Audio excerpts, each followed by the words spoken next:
नमस्ते दोस्तों, मैं हूं आपका दोस्त मोनू और आप सुन रहे हैं हिंदी हॉरर एफएम का हॉरर पॉडकास्ट। आज मैं आपको एक ऐसी कहानी सुनाने जा रहा हूं जो आपकी रूह कंपा देगी। ये कहानी है एक खूनी हवेली की हवस वाली चुड़ैल की, जिसके बारे में सोचकर भी डर लगता है। तो अपनी आंखें बंद कर लीजिए या खुली रखिए अगर आप ज्यादा बहादुर हैं, और तैयार हो जाइए एक ऐसी खौफनाक यात्रा के लिए जो आपके दिल की धड़कनें तेज कर देगी। खूनी हवेली की हवस वाली चुड़ैल। मैं मोनू आपको एक ऐसी सच्ची घटना सुनाने जा रहा हूँ जो मेरे साथ घटी और जिसने मेरी जिंदगी हमेशा के लिए बदल दी। ये बात है करीब 10 साल पहले की, जब मैं अपने कॉलेज के दोस्तों के साथ एक छोटे से गांव में घूमने गया था। हम सब शहर की भागदौड़ से दूर कुछ नया और रोमांचक अनुभव करना चाहते थे। उस गांव के बाहरी इलाके में एक पुरानी खंडहर हवेली थी, जिसके बारे में ढेरों कहानियां प्रचलित थीं। लोग कहते थे कि उस हवेली में एक खूंखार चुड़ैल रहती है जो जवान मर्दों को अपना शिकार बनाती है। वो उन्हें अपनी हवस का शिकार बनाती है और उनकी रूहों को हमेशा के लिए अपने पास कैद कर लेती है। हमने इन बातों को सिर्फ अफवाह समझा और अपनी बहादुरी दिखाने के लिए उस हवेली में रात बिताने का फैसला किया। शाम ढल चुकी थी, सूरज की लालिमा धीरे धीरे अंधेरे में बदल रही थी। हम 5 दोस्त थे।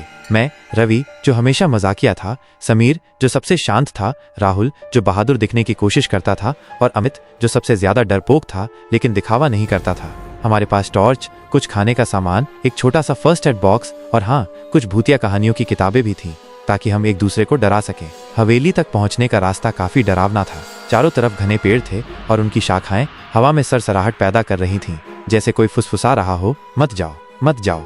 हवेली के पास पहुंचते ही हमें एक अजीब सी बदबू महसूस हुई, जैसे कुछ सड़ रहा हो या शायद सदियों पुरानी धूल और सीलन की मिली जुली गंध हो। हवेली की पुरानी लकड़ी की दीवारें, टूटी हुई खिड़कियां और छत पर उगे हुए काई पौधे सब मिलकर एक भयानक माहौल बना रहे थे। दूर से ही ऐसा लगता था जैसे कोई विशालकाय भूखा दानव मुंह खोले खड़ा हो। हमने दरवाजा खोलने की कोशिश की, लेकिन वो जंग खा चुका था और जंग के कारण जाम हो गया था। रवि ने अपनी पूरी ताकत लगाई और दरवाजा एक जोरदार आवाज के साथ खुल गया, जैसे कोई पुरानी आत्मा चीख रही हो जो अपने आराम में खलल से नाराज हो। हवेली के अंदर घोर अंधेरा था। हमने अपनी टॉर्च जलाई और अंदर कदम रखा। हवा में धूल और सीलन की मिली जुली गंध थी। दीवारें टूट फूट चुकी थीं और मकड़ी के जाले चारों तरफ फैले हुए थे, जैसे किसी भूतिया मकड़ी ने अपना साम्राज्य बना रखा हो। हम धीरे धीरे एक बड़े से हॉल में पहुंचे, जहां बीचों बीच एक पुराना झूमर लटका हुआ था, जिसके कांच टूट चुके थे और वो किसी डरावने कंकाल जैसा लग रहा था। अमित ने मजाक में कहा, लगता है यहाँ कोई पार्टी चल रही थी और सब भूत नाच रहे थे। हम सब हंस पड़े, लेकिन मेरे अंदर एक अजीब सी बेचैनी थी। हॉल के एक कोने में एक पुरानी सीढ़ियां थीं जो ऊपर की मंजिल की ओर जा रही थीं। सीढ़ियों पर चढ़ते हुए लकड़ी की चरमराहट की आवाजें आ रही थीं, जैसे कोई हमारे पीछे पीछे चल रहा हो या कोई पुरानी आत्मा हमें ऊपर बुला रही हो। ऊपर पहुंचकर हमने देखा कि वहां कई कमरे थे, सबके सब खाली और धूल भरे, जैसे किसी ने सब कुछ अचानक छोड़ दिया हो। हम एक कमरे में गए जो शायद कभी किसी का बेडरूम रहा होगा। वहां एक पुराना बिस्तर था जिस पर मोटी धूल की परत जमी हुई थी। अचानक समीर ने अपनी टॉर्च एक कोने में घुमाई और हम सब चौंक गए। वहां एक बड़ा सा पुराना आईना था जो जमीन पर गिरा हुआ था और उस पर धूल की एक मोटी परत थी। आईने को देखते ही मुझे एक अजीब सी खुशी और डर का एहसास हुआ। रवि ने कहा, चलो यहीं रुकते हैं, ये जगह थोड़ी कम डरावनी लग रही है। हमने अपनी टॉर्च की रोशनी में उस कमरे को थोड़ा साफ किया और वहीं बैठने का फैसला किया। रात गहराती जा रही थी। चांदनी खिड़की से छनकर अंदर आ रही थी, जिससे कमरे में एक अजीब सी भूतिया रोशनी फैल रही थी। हमने नीचे जाकर आग जलाई और कुछ खाने पीने का सामान निकाला। सबने अपनी अपनी कहानियां सुनानी शुरू की। रवि ने एक भूत की कहानी सुनाई, राहुल ने एक पिशाच की। हम सब हंस रहे थे, लेकिन एक अजीब सी खामोशी हर हंसी के बाद छा जाती थी। तभी अचानक राहुल की टॉर्च की रोशनी में हमने देखा कि हॉल के दूसरे कोने में एक पुराना संदूक रखा हुआ है। उत्सुकता में हम सब उस संदूक के पास गए। वो लकड़ी का बना था और उस पर अजीब से नक्श खुदे हुए थे, जैसे कोई प्राचीन जादूगर ने उस पर कोई मंत्र लिखा हो। हमने उसे खोलने की कोशिश की, लेकिन वो ताले से बंद था। अमित ने पास पड़ी एक टूटी हुई लकड़ी की छड़ी उठाई और ताला तोड़ने की कोशिश की। 1-2 बार में ही ताला टूट गया और संदूक एक धीमी डरावनी आवाज के साथ खुल गया, जैसे कोई पुरानी सांस बाहर निकल रही हो। संदूक के अंदर कुछ पुराने कपड़े, एक छोटा सा बक्सा और एक डायरी थी। डायरी काफी पुरानी थी और उस पर कुछ लिखा हुआ था जो साफ दिखाई नहीं दे रहा था। हमने डायरी निकाली और उसे पढ़ना शुरू किया। वो डायरी किसी जमींदार की बेटी की थी जिसका नाम मल्लिका था। डायरी में लिखा था कि मल्लिका एक खूबसूरत लड़की थी जिसे एक गरीब लड़के राज से प्यार हो गया था।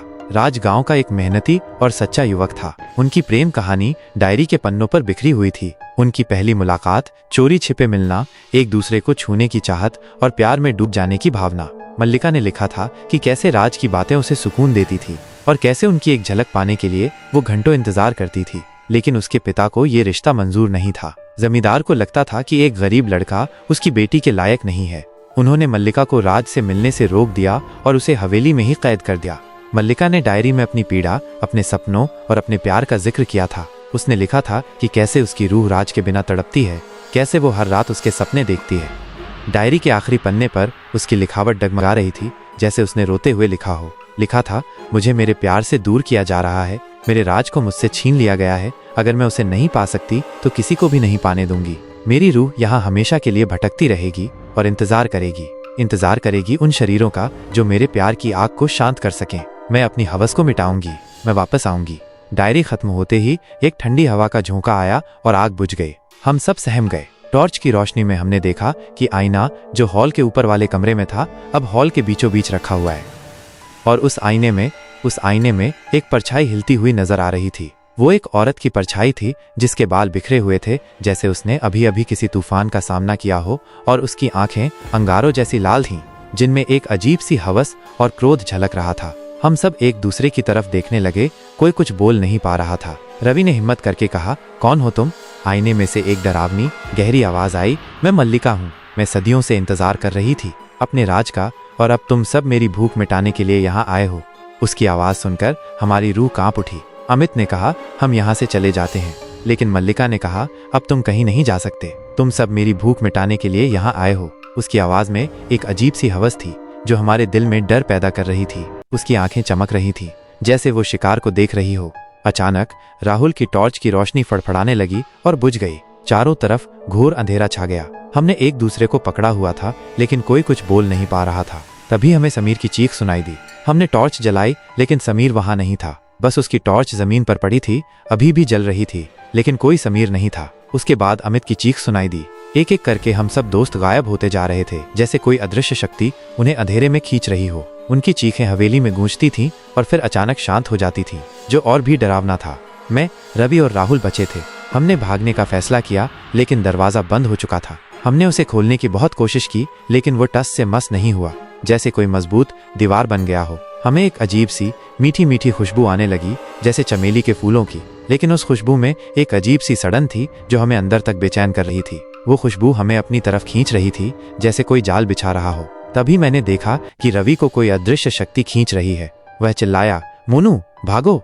लेकिन इससे पहले कि मैं कुछ कर पाता, वो भी गायब हो गया। उसकी आवाज हवा में घुल गई। अब मैं और राहुल ही बचे थे। राहुल कांप रहा था, उसके चेहरे पर डर साफ दिख रहा था। मैंने उसे खींचा और हम एक कोने में छिप गए, जहां पुराने फर्नीचर का ढेर लगा था। तभी हमने मल्लिका की डरावनी हंसी सुनी।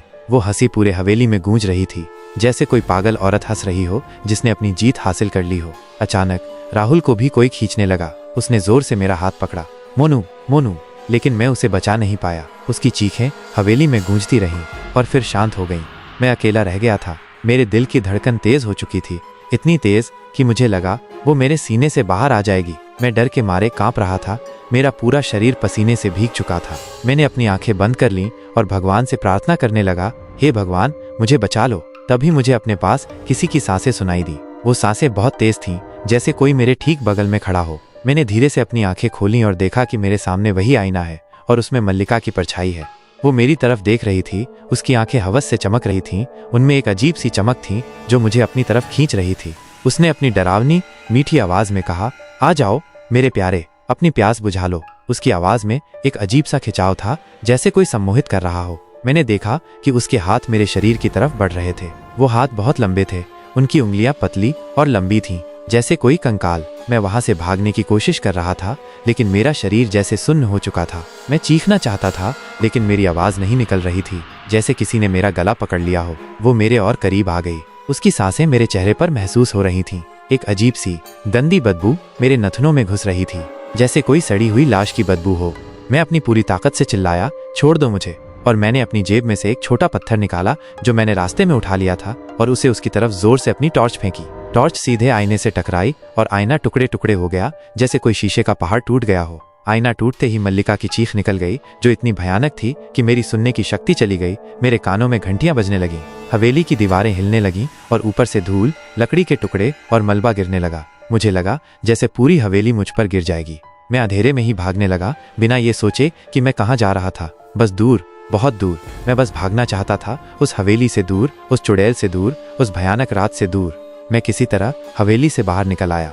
बाहर आकर मैंने देखा कि सुबह हो चुकी थी। सूरज की किरणें जमीन पर पड़ रही थीं, लेकिन मेरे अंदर का डर अभी भी जिंदा था, जैसे वो मेरी नस नस में समा चुका हो। मैं हांफता हुआ गांव की तरफ भागा और किसी तरह अपने घर पहुंचा। मेरे कपड़े फटे हुए थे, शरीर पर खरोंचे थीं और सबसे ज्यादा मेरी आत्मा पर गहरा जख्म था। कई दिनों तक मैं बीमार रहा। मुझे आज भी वो रात याद है जब मैं अपनी आंखों के सामने अपने दोस्तों को खो चुका था। उनकी चीखें आज भी मेरे कानों में गूंजती हैं।